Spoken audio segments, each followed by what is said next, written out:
Hey, what is up? Welcome to this episode of the Wantrepreneur to Entrepreneur podcast. As always, I'm your host, Brian Lofermento, and I am particularly excited for today's episode because we are all in for a treat, myself included. I've been so excited about this conversation and this interview for a long time now because we have got an incredible guest, a 3 times 7-figure founder, and somebody who is very comfortable behind the microphone. I'm so excited for you guys to get to experience this fellow entrepreneur's energy and his stories and his insights. Let me introduce you to today's guest. His name is Shawn Davis. His nickname is Greybeard. Shawn Greybeard Davis is an entrepreneur, radio host, and mentor who has built 3 7-figure businesses in finance, real estate, and energy. Known for his work on SolarWise and Greybeard Radio, he now mentors business owners, CEOs, and leaders who are done drifting, helping them create meaningful, lasting, positive life change through lived experience and honest conversations, which of course is the very nature of this show. And it's going to be sprinkled in with so many business insights,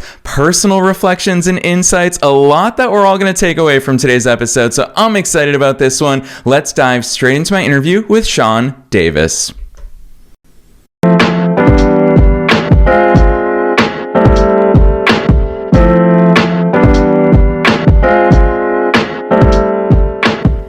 All right, Shawn, I am so very excited that you're here with us today. First things first, welcome to the show. Thank you, Brian. Appreciate it. I'm excited to be here and eager to share whatever I can share with your audience that hopefully creates some value for them. Heck yeah. Shawn, normally I kick it right back to the guest to take us beyond the bio, but before we do that, I've got to squeeze in. It's always fun for me to ask fellow show hosts, what's it feel like to be on that side of the microphone today? Well, it's always fun, man. I really appreciate the just being able to sit here and just reflect on life experience and what's been happening with me, and the twisty, windy road that led to some of the successes and failures that I've had. So it's fun to share. I enjoy this. Heck yeah, I appreciate that. Well, like I said, I tease listeners a little bit with your backstory, but you've got so much experience business-wise, personal-wise. I'm so excited. Let's start there. Take us beyond the bio. Who's Shawn? How did you start doing all these cool things? Well, I'm a 55-year-old married man to my high school sweetheart wife, Jen. We've got 4 incredible sons. We've got a family that lives with us here in Austin. So we brought all of our boys out with us from California a couple of years ago. And the reality of it is that I got my start real early in business. Was originally in car sales for about 5 years, and got an opportunity to start with an insurance company by the name of New York Life, and had an opportunity to jump and get out of trading time for money, which is what I was doing in sales of Hondas, and jumped into financial services and fell on my face big time in the first 6 months I was there, but lasted long enough to kind of figure out how things work and find a little traction, and spent 22 years in that particular industry. That in and of itself is a wild story, but I grew from a very small, startup effectively to something that I ended up selling in 2017. And I just needed to move on with my life. I'm a creative person, and I kind of gotten to a point where it was Groundhog's Day for me. It was the same thing over and over again in the financial services industry, and I didn't love it at that point. Quite honestly, there's a heavy weight to managing somebody's life savings that they've entrusted you to care and to grow. And I was tired of carrying that weight. And so I just knew I needed to get out of that business. And so from the time I decided to effectively sell it until I was out of the business was 6 months, which is super rare, especially in financial services. And my wife said to me, well, what are you going to do now? And I said, I have no idea, but I'm just glad I'm not doing paperwork and having client meetings here. And so we ended up watching too many Fixer Upper shows, I think, that show on TV, the HGTV show where they renovated houses. And I just kind of had an idea in my head that I wanted to do something that was completely different than financial services. And so we decided to buy a house, and I was going to tear down the walls and see if I could make it pretty and renovate it. And so that's what we decided to do. So after I sold my business, I ended up flipping a house. Took us about 6 months to to do that, and ended up flipping it successfully, made a decent chunk of money. And I thought, well, this was kind of fun and interesting. And so we ended up stepping on the gas and buying 5 more houses. One of my core theories about business is that I think that imperfect action is far better than perfect inaction. In other words, a lot of people want to wait to make something perfect before they launch, and I kind of lean into the other side of it, which is let's launch first, figure out what we need to learn in this process, and make some mistakes, and maybe have a little bit of failure that guides our way to what the recipe for success is. And so anyway, ended up buying 5 more houses in 3 months just to accelerate my learning curve on fix and flip real estate. And so over the next 3.5 years, we ended up flipping 12 high-end homes in the Sacramento area. We would go in and purchase a home that was in a desirable neighborhood, but we would buy a house that had, for context, a little gross here, but had carpet in the bathrooms. It was old enough to be built in the 70s, still had carpet in the bathrooms, and we knew we'd have a winner when we found a house like that. And I'd figure out a way to maybe add 1,000 square feet to the property, and our builder could build at about $250 a square foot.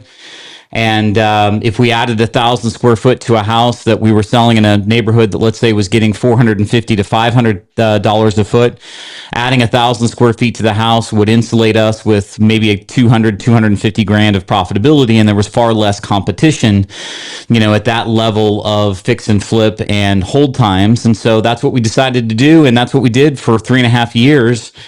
And I was selling my last couple of houses right about the time that COVID had hit, and I'd learned enough in that business to know that I could do it, I could stay in it, but I didn't love it. I didn't love the timelines. I didn't love the mess of it. I didn't love that it would take 1.5 to 2 years before you figured out whether you won or lost. And so I was looking for another opportunity to maybe, go into something a little different, whatever that might be, when COVID had hit. And so we backed off a little bit. My wife and I did. We had our last 2 houses that we were selling and decided to do some mentoring and coaching because I'd had some people reach out to me via Instagram and social media, and coached about 6 different gentlemen in business and had a really great time with that, but never thought that was going to lead anywhere specific. And then at the tail end of 2020, 2021, I fell into another opportunity. A friend introduced me to another guy that was starting an energy company, and I talked with him a little bit, and I thought, well, I could get into the green energy craze in California because there's outrageous expensive energy in California. And I decided to launch a company called SolarWise, which was a solar brokerage company. And I used the radio to, maybe market for those homeowners that were interested in reducing their outrageous expense of energy in California. And for the last basically 5.5, almost 6 years, I've built that company up using radio marketing throughout California to something that's significant now for me, my 3rd 7-figure business outside of real estate and financial services. And really about 18 months ago, I kind of felt a prompting in my spirit that I was being led to do some mentorship and coaching. I'd gotten the energy business up to a point where it was self-sustaining, and I felt like I was being led and being called to maybe use this microphone to pour into other people, reminiscent of what I had done in 2020 at that time. I'd never done anything on radio, but I'd coached and mentored a few people in business. And so I just had this feeling, this pressing on my spirit that that's where I needed to go. And I tried to ignore it for about maybe a year, but I'm pretty spiritual. So I feel like when God tries to get my attention, he brings a thought up into my head repeatedly over and over and over again that I can't escape. And so finally I decided to take action on it and kind of went, okay, I'll do it, and I felt I was being called to use the microphone to mentor other people in business. And so I took one of my radio shows that was being aired in LA for solar, didn't let my audience know, didn't let the station know. This is back to that imperfect action is better than perfect inaction. I just decided I was going to throw something on the wall and see if it would stick. And I just did a show on mentorship in LA and 10 reasons why a thought partner, thinking partner, strategist, somebody like that, somebody that sees your situation differently than you might see it, somebody that's not your friend, not a peer, not a subordinate, not a superior to you, not somebody that's in your business, not a competitor, but maybe somebody that would see your situation completely different than you might see it, and maybe have some different ideas on how to tackle it. And aired that show. And, for my solar show, I'd maybe get like 5 or 7 leads that would come in during that hour, and ended up getting like 27 respondents to that mentorship show. And, really kind of confirmed why I was being led to do that, and been doing that for the last year ever since. So I have a show that airs a couple of shows in New York, one that airs in Youngstown, Ohio, one that airs in Sacramento, and then one that airs in Los Angeles. So, this microphone has allowed me to build a financial services practice. It's allowed me to build a energy company, and it's allowing me to now build a business marketing / mentoring practice as well. So that's the 30,000 foot view of how I got here, Brian. Yeah, Shawn, I so appreciate that backstory. And there's so many threads I want to go into. My biggest regret about podcasting is I wish we could do a 12-hour long episode together. But Shawn, I do want to pick on a few topics there, because you said something. I wrote it instantly on my whiteboard the second you said it. Stepping on the gas. I will confess very publicly to you here on the air that in my 17-year entrepreneurial journey, when I look back at, honestly, probably my first decade of being an entrepreneur, that was the biggest mistake that I made. And I think a lot of us make that mistake, is that when we get a client, we celebrate. We go full into fulfillment mode. We don't step on that gas. Going back into your story, you sold that first house. A lot of people would be like, holy cow, let's take this money and let's, do this with that and maybe do that with that and really recalibrate and think about what our next actions are going to be. No, you said, let's buy 5 more. You literally stepped on that accelerator. And I think I always reflect on this when I'm sitting in traffic. You and I both have lived in California, so we know our fair share of traffic. And I smile when I see people coming onto the highway. And we know that if you really want to get onto the highway, step on that gas. You got to get into flowing traffic. Whereas some people have the urge to hesitate, to hit their brakes. And I think to myself, you're never going to be able to merge while you're stopped. Your wheels have to be rolling in order to merge. But Shawn, what is it? You've worked with so many business owners. What is it about us that typically we have that natural inclination to slow down when things are working, to go into our fulfillment holes when things are working, as opposed to the Greybeard way of saying, hey, pedal to the metal. If this is working, let's go all in on it.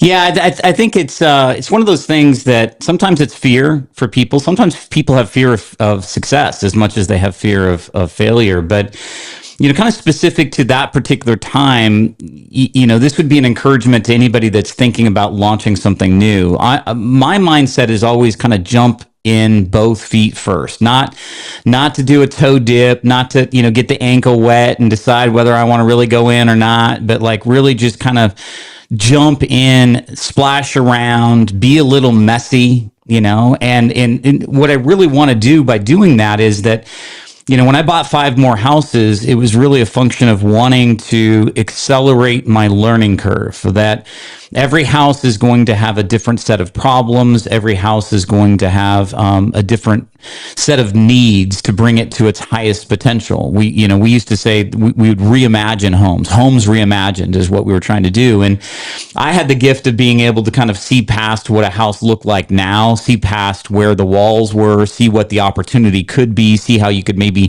change the layout a little differently to make it more marketable, to make it flow better, to make it more current to what today's buyers want or need. And so my mindset about buying 5 houses was just a function of really pursuing aggressive expansion of this particular business to try to figure out how I could get my bearings and make sure I understood what different challenges would arise from different houses. And again, if it worked once, let's say it works twice or 3 times, well, it's going to work 5 times. And so to me, it was just really that idea of jumping in with both feet and seeing what we could create and do. And I like doing it. I did that with solar too.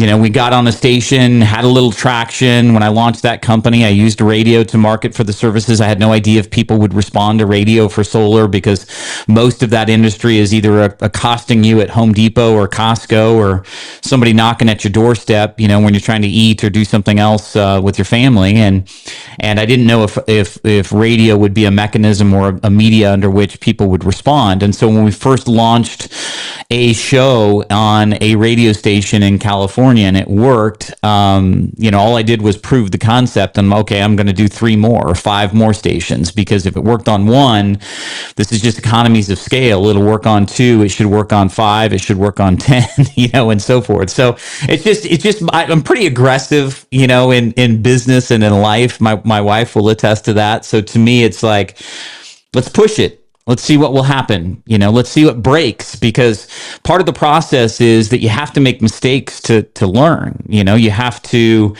have failure smack you in the face to then reassess on what is the best way to kind of move forward. That's how you gain experience. That's how you gain grit and determination. And I certainly have a lot of both of those. And so to me, it's like, this is the fastest way to come up to speed on how this industry and this business might work for me is to be aggressive and step on the gas.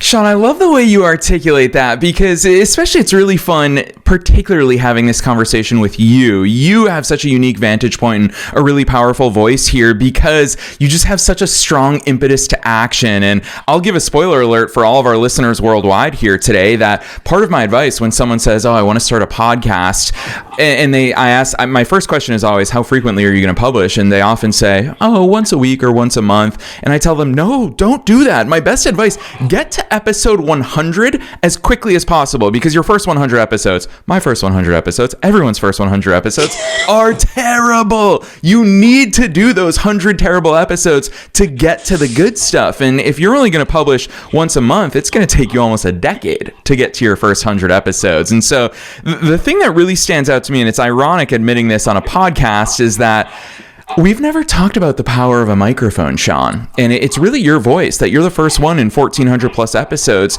who's inviting listeners to step into that empowerment. Here in 2026, you could walk to Best Buy and get a $99 Blue Yeti microphone, and you now have a tool that you can broadcast to the entire world.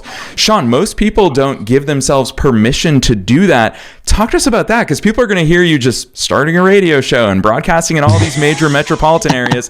What does that actually look like? Because most people think that, you were gifted this stage and this platform, but truth be told, you proactively made it happen. Talk to us about that.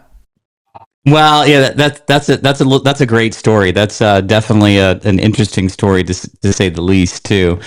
So when I first got my start in radio, it was doing a radio show for financial services, and I remember that I had tried to do commercials, and so I do 30 and 60-second commercials. And Brian, at the time that I did this, so little backstory: I was listening to AM radio because I was doing a lot of driving in California. I was driving back and forth to the Bay Area because I had a lot of clients that were in the Bay. And so I'd be on the road for 2 hours one way, and then 2 hours back. And so I was listening to AM radio just because you get tired of listening to music. And there was a couple of guys in Sacramento that, to be honest, were quite annoying to me in the advice that they were giving on the radio. They had the show on the weekend, and AM radio stations will typically open up their show inventory on the weekend. They call it block programming, where different businesses can then market for their services via a radio show, a 30-minute or a 1-hour radio show on the weekends. And so I'd hear these guys, and I just objected to some of the things that they were saying, and I was thinking, well, I could do radio. And so about 2 weeks after that, somebody reached out to me from a local radio station, the preeminent radio station that I listened to, and come to find out, her brother was in the office that was adjacent to mine. I was in one of these kind of executive office suite areas. And so anyway, he knew me. She reached out to me because he had suggested that maybe I might be a good person to talk to about radio advertising. And so, very long story short, ended up spending 10 grand doing 70 commercials, Brian, on this radio station. And I was going to, tell everybody, hey, listen, I'm different and I'm unique. And we represented a lot of uncommon investments, stuff that the Schwab guys and Fidelity guys couldn't represent. And I did my best to articulate that in a 60-second commercial. And the problem is, in 60 seconds, you can say whatever the heck you want to say, but it just sounds like noise to people because, you're gonna be trying to put as much into that 60 seconds as you can, and it just gets lost. People don't resonate with it. And so I thought it would work. Spent 10 grand, and this is what happened to my $10,000. It just evaporated. I didn't get one lead, didn't get one call into the station, and that 10 grand to me at the time was the equivalent of 300 grand. It was like it was most of the money that I had, and it didn't work. And this was one of the first times that I felt the pressing on my spirit. And I kind of alluded to that a little bit in terms of kind of what ended up putting me on the mic to do a mentoring show. But at the time, I just couldn't shake that I needed to be in radio. I needed to do something. And I finally came to the conclusion that I needed more time. I needed to have a show. Instead of a 30-second commercial or a 1-minute commercial, I needed to have an actual show. And one of the advantages of radio, Brian, versus, let's say, podcasting is free, right? Like, it can give you a wide reach, but it takes a lot of effort to get it up to speed, right? But with radio, it has an advantage over podcasting in that it's geographically radius specific. In other words, when I'm on a station in Sacramento, my audience is going to be a Sacramento audience. It's not going to be an Illinois audience. It's not going to be a South Carolina audience. It's going to be an audience in an area that I specifically am marketing to. And as a financial advisor at that particular time, I knew people wanted to visit with you face to face, shake your hand, look you in the eye. If you're going to manage their life savings, they're going to want to meet you, kind of a thing. And so to me, podcasting wasn't really the answer. And that's also why I really didn't do a lot of it with solar, because I really couldn't help somebody that was in Illinois or Michigan or Wisconsin or whatever that might hear my podcast. And so radio to me had an advantage in that it gave me an immediate audience, versus building up a following elsewhere where it takes you time on social media or with a podcast audience. Radio gives you an instant audience. There's people that listen to that station all the time, that enjoy that station all the time. And so to me, to jump onto a radio show and do a dialogue for an hour on a particular subject, at that particular time, it was about finance and investing and things like that. And that really worked for me. It was something. Now, when I showed up to do the show for the first time, I didn't have any experience in radio at all, none. And they go, "Hey, listen, you got about an hour. When that red button's on, that means the mic's live. That means you should be talking. The people are going to hear you. And by the way, I hope you got enough material, because it's really awkward to have you be silent on the radio during a weekend broadcast like this. So good luck." And that was about how much, mentorship or tutorship I got in the process. But very long story short, that first radio show led to something that changed my life. I think radio has a lot of advantages over other media. It's often overlooked in today's marketplace because everybody's pursuing the current stuff, which is social media and Meta and Google ads and podcasting and things like that. But if I open up a market, jump on a radio station, and, like, for example, I just did this with my SolarWise show. We wanted to expand out of California because California is solar tired right now. It's been over marketed and there's been some big changes. And so we thought, well, there could be another area I want to go into, but I need to find an installer. And so here's the advantage of radio. I found an installer in South Carolina, and I decided to launch a show in that market. I did the same stuff that I do in California, and instantly I was talking to a South Carolina audience that could represent thousands of people that might be interested in solar. And it didn't take me a year to try to market that audience up or to create an audience in a new market that wasn't there. I just bought airtime, jumped on an hour-long show, did what I normally do, and the next thing you know, we had 25 leads come in from an area that was completely unknown to us 2 months beforehand, and then we launched again in Virginia. So radio is a bit of a different animal, and from a business perspective, I try to encourage people to think about maybe older technologies that might be very strategic to you and your business. If you're a local community-owned business that wants to get the word out, you can get the word out much faster with radio than what I think you can trying to develop an audience with podcasting or social media. I'm not discouraging those things. I'm just saying that radio has the advantage in that it gives you an instant audience that you wouldn't normally have without a lot of effort, to try to build it on the front side. Yeah, so well said. And Shawn, I appreciate here on a podcast the fact that you're calling out these differences, because especially in 2020 when COVID hit, I feel like that's the time period when everybody started a podcast because everybody was at home. Everybody has a microphone these days. And so everyone thought that it was easy, but I love sharing this stat that 50% of shows never reach episode 25. Why? Because there's no built-in distribution engine. You and I can post on TikTok, for example, and even if we don't have any followers, people will see it because of the distribution engine. We can start a radio show, and even if we are nobody and we have no audience, we have a built-in distribution engine. Podcasting's not like that. If you're not in the top charts, there's no way for someone to find your show other than searching for your show. So it's not an easy game to get into, and I love the fact that you've called that out. It's a lot of food for thought, and the same is true for social media. If people are posting on Instagram for 30 days and wondering, why isn't this working? You're at the mercy of not having a distribution engine. You are at the mercy of Instagram's algorithm. So, Shawn, I really appreciate all of that. I've got to ask you this. I know that listeners are going to want me to go into this part of your bio. A 3-time 7-figure business founder. And Shawn, I think there's even more weight to that. The fact that you've done it in different industries, because that means that you've seen patterns. When you look at those patterns, what are the areas or the pillars or the foundations that you see most business owners overlook? Because so far I've heard you put a strong emphasis on distribution, whereas a lot of newer entrepreneurs think, I've got to have the perfect product or service. So you clearly think about things differently. Shawn, what's your answer when you see why people are struggling to hit that multiple 6-figure or that 7-figure mark? Well, I think number one, it's a great question. For me, I would love to say that, how I ended up in this, 3-time 7-figure entrepreneur stat was something that I designed and chased after and planned. And, I spent 22 years in financial services, and a lot of people and attained 7-figure success. So let me give you an example. In 2009, I went bankrupt. Okay, pretty much lost everything.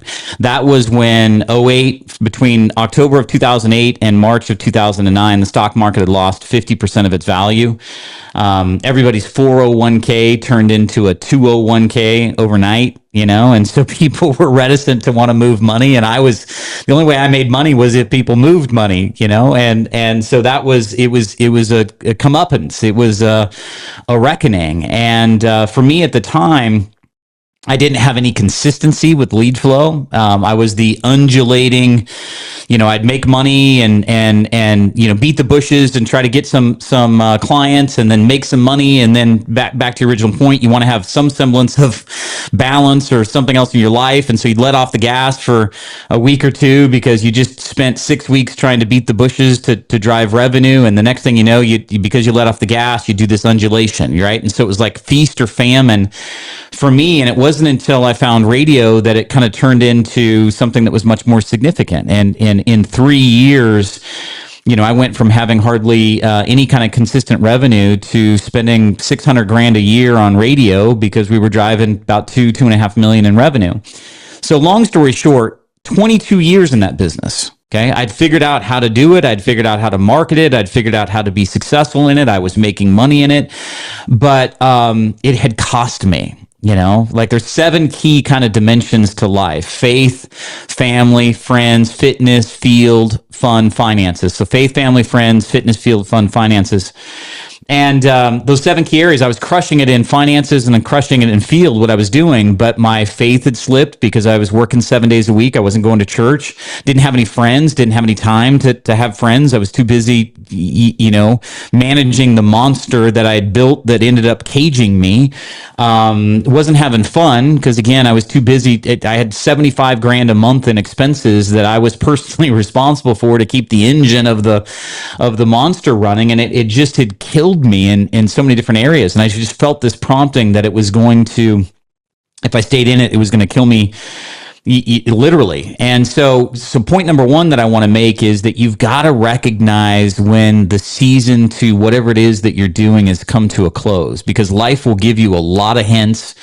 It'll give you a lot of pressure. It'll give you a lot of, why is this not working the right way? And I've learned to kind of attune to that a bit more now. But so the first rule here is I needed to walk away from something that I felt other people would have a very difficult time walking away from. Because if you build something that makes money, that's successful, that took a lot of time and effort to build, a lot of people don't have the courage to walk away from it. So first step was doing that, recognizing that I just needed to do it. I felt a strong conviction that I needed to do it. And not having any idea what was going to come up next, it took me about 2 years to decompress from that, from the stress, from the accumulation of what energy I had spent building that particular business, what it had done to me personally in terms of the cost of building it. And so I really just needed some time to clear my head. And so the first thing is, sometimes you won't see the next opportunity until you've given yourself some breathing room to be aware of it. Because in today's society, where everybody's got the attention span of a gnat, basically, and social media and TikTok and all that stuff is just consuming. It's distraction. There's distractions everywhere in life. I think for me, what was important at that time was taking a little breathing room, digesting a little of my experience, reflecting on what had happened and some of the mistakes I'd made. How do I prevent this from happening again, whatever I do next? And then because of that reflection, because of that pause, because of that decompressing, I saw an opportunity to really kind of just do something fun. When I decided to jump into renovating real estate, I decided to do it because I thought it would be fun. It would be fun to destroy a house. It would be fun to make it pretty again. It was something I could do with my wife because, the preceding 5 years, we spend pretty much every day together. We're one of those couples that hangs out all the time, but I hadn't spent as much time as I wanted to, and she wasn't involved in the business the way that I saw she could be in flipping houses. And so, doing that, I just did it because I thought it would be fun, and it doesn't seem like rocket science. And as long as you keep your expenses down and you plan accordingly and you kind of go into it eyes wide open and buy the right house, you make money on the buy side when you buy the house, not when you sell it, because you got to get the deal on it. But I wanted to learn that. And so when I jumped in it and then swam in that industry for 3.5 years, I learned enough to know how to do it and enough to know I didn't like it. So then that kept me searching, and now I decompressed a little bit more. I wasn't keyed up and as stressed as I'd been in financial services, but I was looking for kind of the next thing, and just being patient. And then an opportunity fell into my lap, and literally that's what happened. I had a friend come tell me that he was working in solar and he thought I would be great at it if I was looking at something else. And then I thought, well, maybe I could use the microphone, because I love radio. I love talking. I love this process. This is the most fun I have in a day, is being at the mic. And so I was thinking, man, I could get back on the mic and maybe I could do this, and I know sales, and how difficult could this be? And so, jumped in with both feet again and figured it out. And literally, Brian, for the first year in solar, I didn't make any money at all. In fact, I tried to learn my way in it. I tried to figure it out and better understand it. I'd gotten with a company, SunPower, that ended up going out of business. And then I went with another company that ended up going out of business. So the first 10 solar deals I'd ever written, I never got paid on, never saw the commissions on. And for the first year, didn't make any money at all. And so the only reason I stuck with it was because I'd had the experience before in other industries of understanding how long it takes to get something to a point where it can benefit you, or that it works, or that you understand how to navigate it or make money with it or whatever. I think to your point originally on the podcast, 50% of the podcast don't make it to the episode 25. I think that's primarily a function of people's unrealistic expectation of how long it takes to be successful at any of those types of things. Well, I didn't have an unrealistic expectation. I'd had problems with when I originally started radio, that first 6 months. And when I did a show, I did it wrong for 6 months. I spent another 10 grand, of money over and above the commissions doing it the wrong long way. And it took somebody reaching out to me, giving me one kernel of advice that completely changed my life from that point moving forward, because this particular person's advice really made radio work for me. And now I've used radio to build 3 of those businesses that we're talking about. So I think people quit too early. They don't give whatever it is that they're doing enough time and energy to really see it work. And the ones that are persistent, the ones that are tenacious, the ones that have ambition, they'll see it through and usually attain or achieve some sort of success. At least that's what I've realized in my life. Oh, Shawn, so many nuggets of knowledge there. I'm so excited to hear from listeners about all the different things that they've taken away from our conversation today and all the things that you so generously and openly share with us, which I'm going to say a little bit more about that in just a second. But first, I've got to ask you the question that I ask at the end of every single episode, and that is, in the same vein as you sharing that one piece of advice changed everything for you, I always love asking, what's your best piece of advice for listeners? Knowing that we're being listened to by both entrepreneurs and entrepreneurs at all different stages of their own growth journeys, and knowing that you are very much one of us as a fellow entrepreneur, what's that one thing you want to leave them with today? I would say the one thing that I would leave you with today, the most consistent thread through all of this, was listen to that inner voice, that prompting in your spirit. If you feel like you're being called to make a big change in your life, whether that's starting something new or changing something that you already started or transitioning into a new opportunity, whatever it is, if something's been tugging at you, if you feel it inside in that internal space, in that quiet space, listen to that, because when I've listened to that, it's always worked out for me for the good, and the radio was one example of that. But in all of these businesses I talk about, is that there's that little intuition, that little voice that was telling me to keep going or to not quit or to start something new, and it was persistent. And I think the other thing is stay persistent. I think across all of these different businesses and all the people I've met in my life, and even back when I was in financial services, talking with thousands of people over 22 years on how they had built their wealth or their money or their business, the one thing that I thought was the consistent thread, it wasn't somebody's personality, it wasn't their intellect, it wasn't their smarts, it wasn't luck, it was quite honestly, it was dogged persistence, having the internal grit to whatever it is you're doing, to not quit. And I think that has served me very well in my business. So Yes, I love that advice. I'm so appreciative of that. And obviously, I queued it up and teed it up by teasing the fact that you are one of, if not the most transparent and generous and really giving entrepreneurs that not only I've come across, but our pre-production team who reached out to invite you onto the show. Because Shawn, full transparency, they review more entrepreneurs and business owners' websites and LinkedIn profiles than I'm convinced anybody else on earth clicks through. Our pre-production team is amazing at finding incredible entrepreneurs to invite here onto the show. And looking at our team's internal notes and my own notes leading up to our conversation today, never in all of our years of doing this show, which we're going on a decade plus now, have we ever seen an entrepreneur who mentors and coaches others.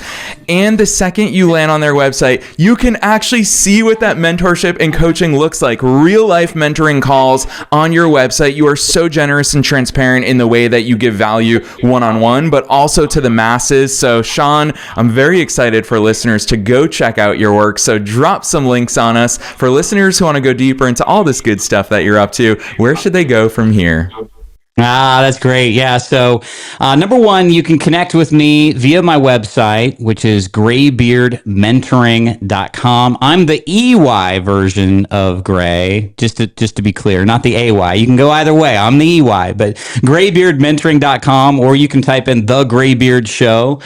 You can go there. Or interestingly enough, we've got a text code, a short code. So if somebody wants to connect with me, if they'd like to talk with me further based on anything that they've heard word today, you can text my name, Greybeard, Greybeard, to 84503 on your smartphone. Just go to your smartphone app, key in that number like it's a cell phone number for me, the 84503. And if you want to get in touch, text Greybeard, and I'll reach out to you. We'll chat. But I love giving back. I think my particular niche is marketing.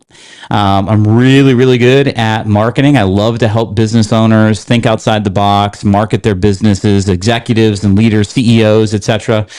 I can be a strategist and a thought partner for them, and I think that was the biggest advantage that I got out of this. The clients that I work with, that I'm the most successful with, will say to me that what I bring to the table is I'm not their spouse, I'm not a peer, I'm not a friend, I'm not a coworker, I'm not somebody that has an agenda or politics that influence why I'm engaging with them at all. The only mission I have is to give them the best advice I have based on my life experiences of almost 40 years in business. And that strategist part, that thinking partner or that thought partner to decision making and to problems that you're facing in your business, I think that's one of the biggest advantages that maybe I represent. So if somebody wants to reach out and get in touch, they can go to greybeardmentoring.com, or they can reach out to me via text message by texting Greybeard to 84503 on their texting app on their smartphone.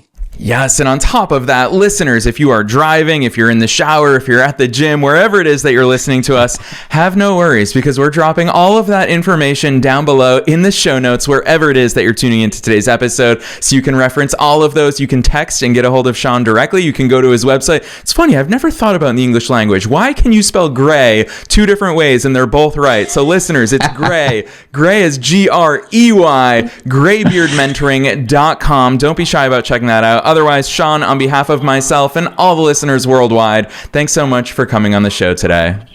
Thank you for having me, Brian. I've had a blast, and good luck to you and your audience and all their future endeavors.